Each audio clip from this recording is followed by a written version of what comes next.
This video is sponsored by Moft. For the last few months, I've been putting together my ultimate what's in my tech bag video. So today is a bit of kind of eye candy and inspiration for you to do the same. So let me give you a tour of the best bits of well-designed tech and everyday carry accessories I've discovered this year. And let's be honest here, you'll probably wish I hadn't shown you because whilst I love a bargain, I fully admit that I've gone all in on this one with some super premium EDC. So grab a brew, enjoy the form and function working in perfect harmony for a bit. I guess great design equals a better work life, right? Now, of course, a bunch of these items were sent to me to review. My opinions, though, are my own as always, and I only recommend things that I actually use and like. And well, it's all mostly in this bag, my filming kit and portable office. But stick around for one piece of tech that doesn't fit in here, a fully electric motorcycle that is making serious waves in the UK and is about to turn up at the studio. Links in the description to everything mentioned, as always.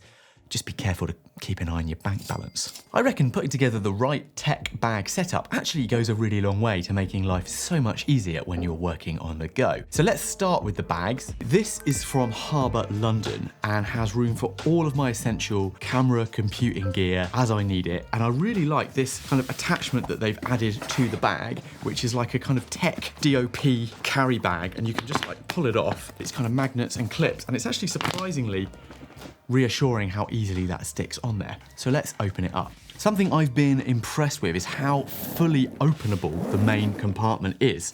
If I flick this open, you can see there's loads of room in it. It means I can fit a lot of stuff in here. It makes taking more gear when you need it really easy. It's a bit of a shame there aren't like adjustable compartments in here for a camera, but there are options out there for things like that from people like Grams28 and Peak Design. And I've found with these rather nice magnetic pouches, if I just move them to one side, a camera will sit in here really beautifully. So this is actually super well made. It feels really premium. My only complaint is that these side straps here just feel a little bit too easy to slide after a while. So, but you can tighten them up just with a little pull and that's not too bad. But the beauty of this bag lies in the amount of thought given to the compartments. So first of all, let's just take this off and pop this to one side and we'll go into the EDC a little bit later on. And in the main compartment, you can see what I've got. First of all, a nice bit of Notion swag, my water bottle, a t-shirt. It's hot at the moment. I get sweaty. It's nice to put it in there.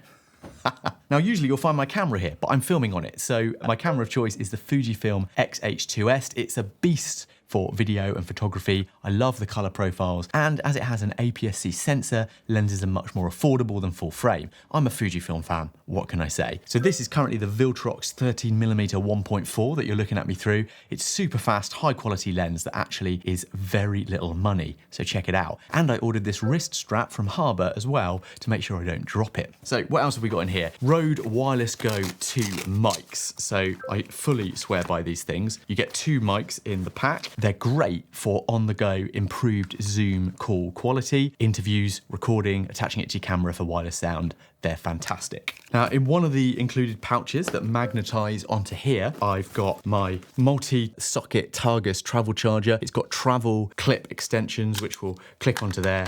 Absolutely fantastic, and a couple of wires and bits and bobs for my computers and all of that we'll get to in a minute. In the other pouch, I'm using this to store a raincoat. So if I open this up, you'll see I have an unbelievably small packing Rab raincoat. I bought this for a Lake District trip. It's fantastic. I now always keep it on me because it always rains here in the UK. Now, what I also like about this is if I move a pouch, there's room for this, my K&F Concept portable travel tripod. It fits beautifully in a bag like this. It's good. The only problem is the original ball head broke on this, so I've added a different one to it. There are plenty of great tripods out there. The great thing about this is it's super light and they are affordable. And on the top, you'll see my Falcam quick release plates. These are a brilliant option for all your cameras and everything just to clip onto. Now, the other important stuff, my laptop and iPad, which sit in here. Now, I wanted a bag with pouches for both, and what's really cool about the Harbour bag is that it does have a dedicated space for my iPad Pro. This is the M4 iPad Pro, 13-inch. It fits beautifully in there, and there's a really nice soft lining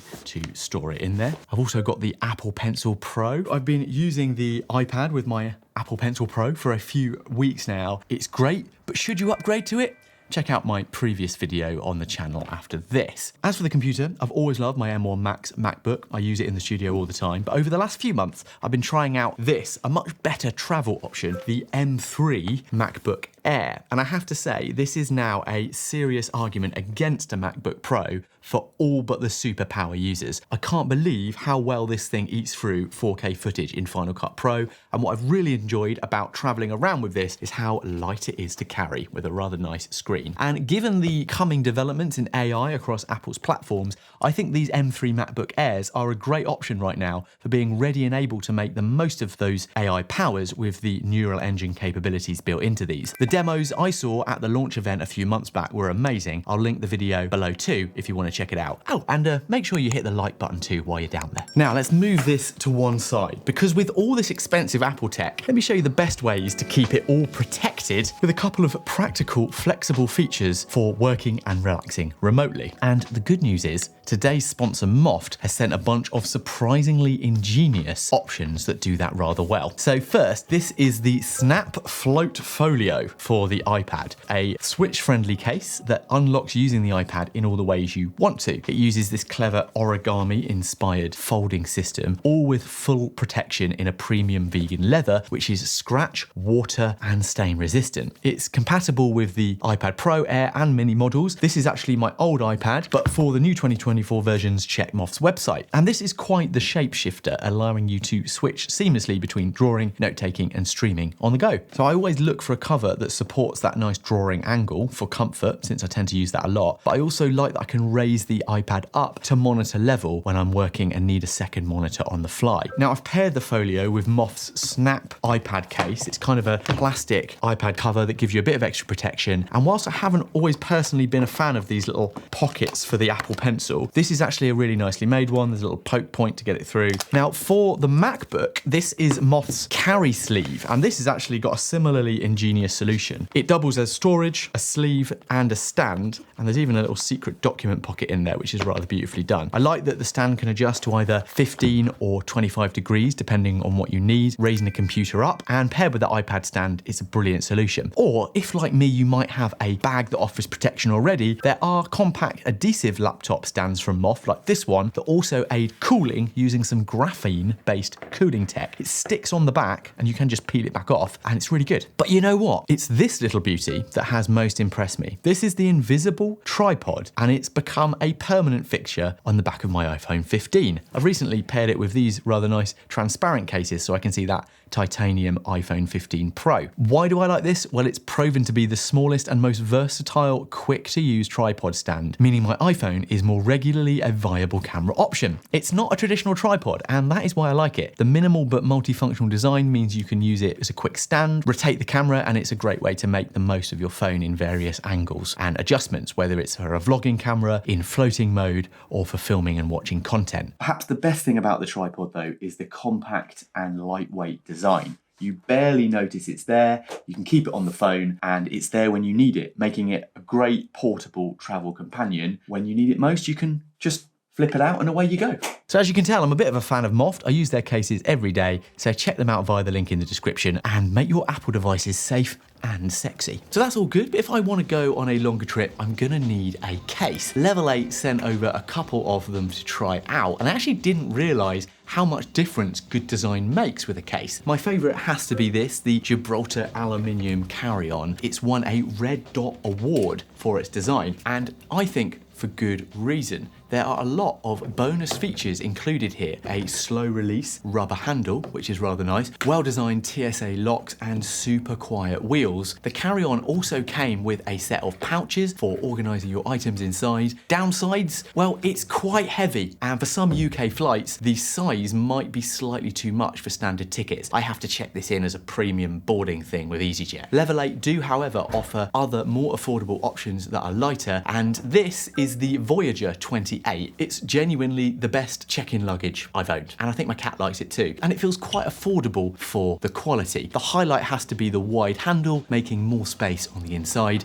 check them out. So that's the special trips covered, but I found curating a little tech bag like this has meant I have everything with me that I need for work and life within reach. This is your checklist for everything you might want to include in a tech EDC. You've got to do phone, money, keys, haven't you? So this is also from Harbour. It's a little pouch. It's kind of nice. I've been using that for a while. I keep a note in there and a bunch of cards. Keys, I'm using the Orbit key organizer. It's absolutely brilliant, particularly because you can just swing things around. I've got a little tool on there, bottle opener, screwdriver, all of that, and it just stops scratching stuff in your pocket. So that's rather good. And that is the key to my Royal Enfield. There's that camera strap.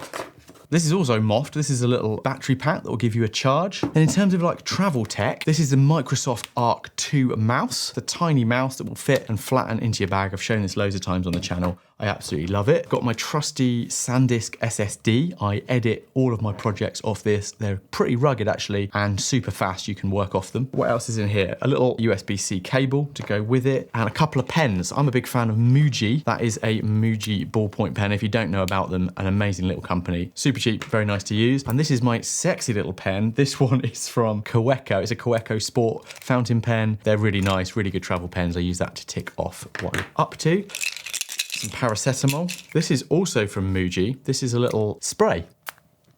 Can smell nice with that. Really cool, you can put your stuff in there. I also carry a few camera bits in here. So I've got my Insta360. This is really brilliant for shooting things on the go. You can see some clips here from when I was walking around with the bag. And what's cool about it is it sticks anywhere, either with this, which is a bit like that laptop stand, a kind of removable adhesive stand, which you can clip the thing onto. But then the other cool thing about this is that you can take this out and this will magnetize onto stuff. And then you can actually view what you're doing on this screen. I think these are absolutely brilliant and I use it all the time. And finally, for a bit of navigation, this is a Beeline Moto. And if you haven't heard of these, you can use them on a bicycle or a motorbike. And it's a really cool distraction-free navigation system. Plugs into your phone remotely, stick it on your bike. And speaking of things that you use on your bike, I'm rather liking the way that this bag from Harbour has this little kind of clip to attach keys or whatever, and then it just kind of hooks back in a similar way to these sections. And on that are my Loop earplugs. Now, I don't know if you've ever heard of these. They're pretty premium, they're pretty expensive, but what these things do is block out some sound. What's really cool about these is they will allow you to still hear details. So you wear these at a concert or let's say on a motorbike, you can still hear the music or the engine, but protect your ears. This set allows you to adjust 3 levels, if you can see this, and they just sit within your ears. But do you really need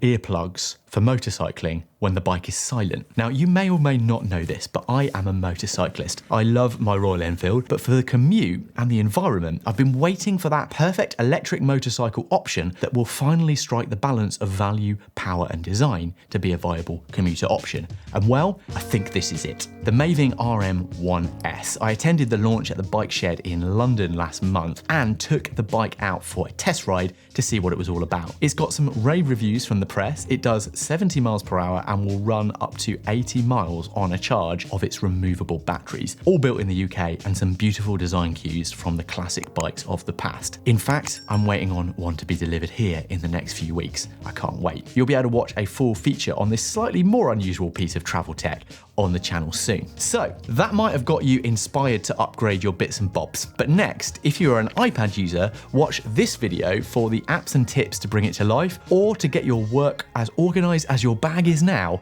watch this one for my latest productivity tips. Make sure to click my face and subscribe, and I'll see you on the next one. See ya.